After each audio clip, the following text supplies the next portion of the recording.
Hi, good morning. මං හිතනවා හැමෝම හොඳින් ඇති කියලා.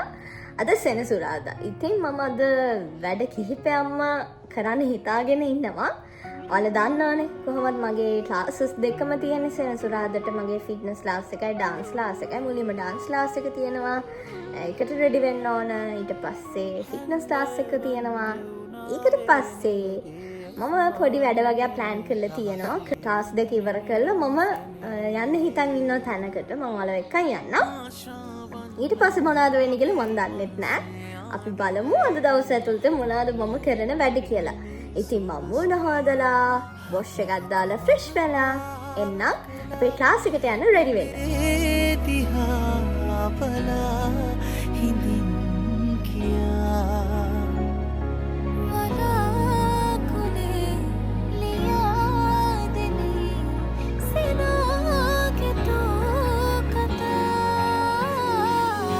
ඔයත් මං වගේ කණ්ණාඩි ඉස්සරහට ගිහිල්ලා වගේ ලස්සන බලන කෙනෙක්ද? ගෑන් ළමයි පිරිමි ළමයි ભેදයක් නැතුව ඉතින් තමන්ගේ රූපෙ දිහා බලනවනේ. එහෙම බලන්න නැත්නම් ඉතින් වැඩකුත් නෑනේ. මම ගොඩක් වෙලාවට මගේ ඩාන්සින් ක්ලාස් එකට යද්දී මම එදා දවසට කරන් ඉන්න රූටින් එකට මැච් වෙන්න තමයි ඩ්‍රෙස් කරන් යන්නේ. මම මගේ ගර්ල්ස්ලටත් කියනවා ඔයාලා ලස්සනට අඳන් එන්න මෙන්න මේ වගේ රූටින් එකක් කරන්නේ. ඒ කියන්නේ මම සින්දුව කියන්නේ මෙන්න මේකයි කරන්න කියලා. හැබැයි මම කියන මෙන්න මේ වයිබ් එකේ රූටින් එකක් මම කරන්නේ. ඉතින් ඔයාලා කැමති නම් ඔයාලා මෙන්න මේ විදිහට අඳන් එන්න නැත්නම් ඔයාලට කම්ෆර්ටබල් අඳුමක් අඳන් එන්න කියලා. ගෑනු ළමයි ඉතින් උපතින්ම කැමති ඉන්නේ ලස්සනට අඳින්න ෆැෂන් කරන්න. ඉතින් ආයි මේ කාලේ එන්න නෑනේ. හැඩට ලස්සනට අඳන් ඉන්න පුළුවන් කාලේ අඳින්න ඕන. මං හිතනවා ලස්සනට අඳින එකෙන් මම ඩාන්ස් කරන්න විතර නෙවෙයි ඕන තැනකට යද්දී තමන් ලස්සනට අඳන් යනවා නම් ඒකෙන් තමන්ගේ කොන්ෆිඩන්ස් එකත් වැඩි වෙනවා.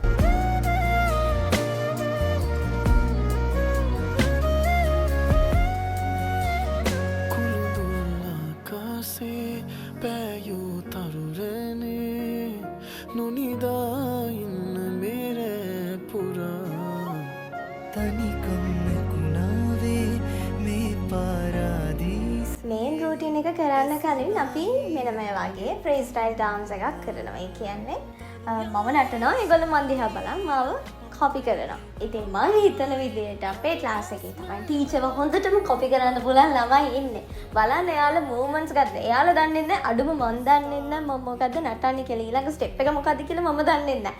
බලන්නකෝ එයාලා මාව කොපි කරන විදිහ හරියට මම රූටින් එක කියලා දෙන නටනවා වගේ එයාලා නටන ලස්සන. මගේ ක්ලාස් එක ගත්තහම වෙනම වයිබ් එකක් තියෙන. ඒක ඇවිල්ලාම තමයි බලන්න ඕන. මොකද නිකම් මම රූටින් එක කියලා දීලා යවනව නෙමෙයි. එයාලත් එක්ක මම එන්ජොයි කරනවා. එයාලත් එන්ජොයි කරන ක්ලාස් එක. අපි හරි අර යාළුවෝ වගේ අර ටීචර් ස්ටුඩන්ට් කියන එකට එහා ගිය සහෝදරියෙක් වගේ මම එයාලත් එක්ක ගනුදෙනු කරන්නේ. ඒ ළමයිව බය කරගෙන මම ටීචර් ඔයාලා මං කියන විදිහට ඉන්න ඕන. එහෙම ඕනේ නෑ. එයාලගේ හිත ඇතුළෙන්ම තමයි එන්න ඕන. රෙස්පෙක්ට් එක අපිට කියලා කරව ගන්නට වඩා එහෙම එනවා නම් ඇත්තටම හොඳයිනේ. ඉතින් මම විශ්වාස කරනවා මම ආදරණීය ටීචර් කෙනෙක් කියලා.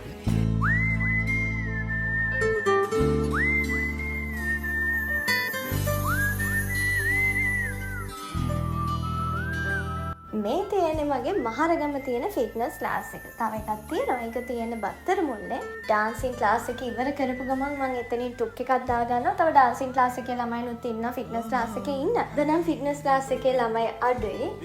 කට්ටියකට ඔෆිස් වල වැඩ එතකොට දෙන්නෙක්ට සනීප නැහැ. ඉතින් එක්ස්කියුසස් දෙන්න වෙනවනේ. බිසි වුණාම. ඉතින් මම එක ළමයෙක් දින්නේ මම ක්ලාස් එක කරනවා. ඒ තමයි මගේ හැටි. පෙන් එක ගත්තේ මේකෙදී ඒ අපි කරේ බ්‍රේන් එක්සර්සයිස් එකක්.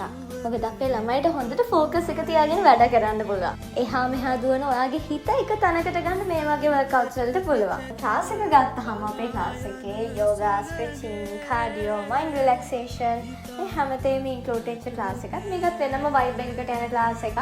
ඉතින් ඇවිල්ලා තමයි බලන්න වෙන්නේ මොකද්ද මේකේ වෙන්නේ කියලා.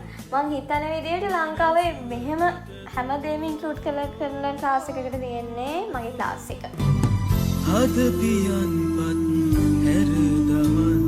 මීට කලින් කරපු බ්ලොග් එකක මම කිව්වා අපේ හෙල්ත් එක එතකොට අපේ වෙල්නස් මේ ටොපික්ස් ගැන අපි අවධානය දෙන්න ඕනේ. ගොඩක් අය හිතනවානේ අවුරුදු 40න් පස්සේ තමයි වර්කවුට්ස් කරන්න ඕනේ කියලා. නෑ, මුල ඉඳන්ම මේන්ටේන් කරන්න ඕන. අපේ බොඩි එක හෙල්දිව තියාගන්න අපි දේවල් කරන්න ඕන. හොඳ පෝෂ්‍යදායී ආහාර වේලක් ගන්න එක, වර්කවුට්ස් කරන එක මේවා අත්‍යවශ්‍යයි.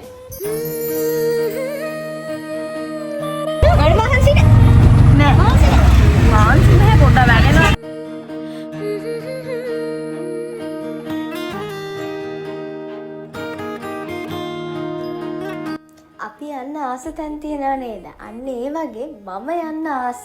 මගේ හිත රිලැක්ස් වෙන්න තැනක් තමයි මේ බෙල්ලමඩ පන්සල කියන්නේ. මං හරිම ආසයි. මම දන්නේ එතන මොකක් හරි මැජික් එකක් තියෙනවා. අපි පන්සල් ගිහිල්ලා අපි පන්සල් යන්නේ. හරිද? ඔන්න ඔය විදියට අපි ගියා කන්න.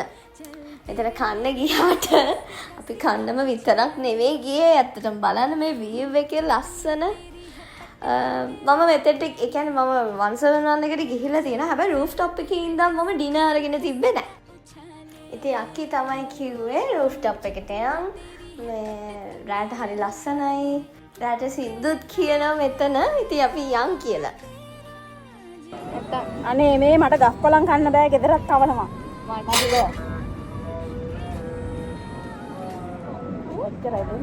අපි දෙන්න පොඩි උන් දෙන්නෙක් වගේ. ඇත්තටම දැන් ඉන්න පොඩි උන්ට වඩා එම්මක දුෂ්ට කොචිලි පේස්ට් ටින්කි ටින්කි ටින්කි ටින්කි ටින්කි ටින්කි ටින්කි පිස්සු නැත්තම් මාත් ටිකිරි මාරි කොලේ ටිකිරි මාරි ටින්කි කනේ අපි හැසිරෙන්නේ ඉස්කෝලේ යන ළමයි වගේ.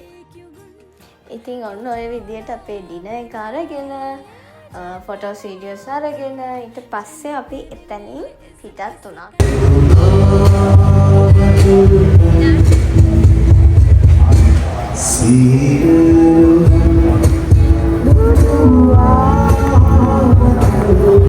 ඉතින් ඔන්න ඔහොම තමයි මගේ අද දවස ගත වුණේ.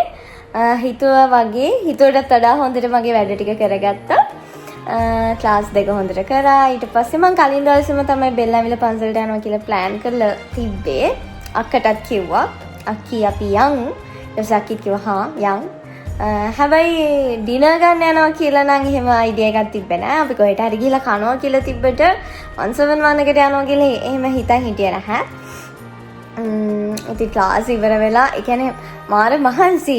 ඒ වුණාට අක්කත් බිසි මාත් බිසි. අපිට ෆ්‍රී ටයිම් එකක් ඇත්තටම හොයාගන්න බෑ.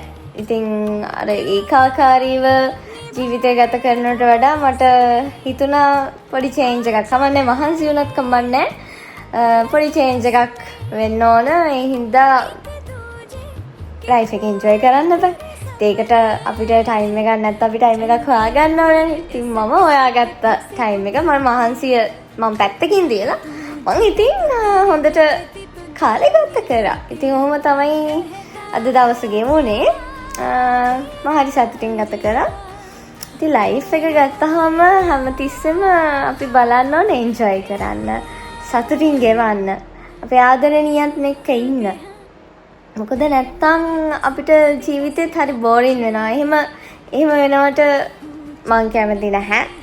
ඉතින් තවත් මේ වගේ ලස්සන vlog එකකින් හම්බ වෙනකන් ඔයාලා සතුටින් පරිස්සමින් ඉන්න.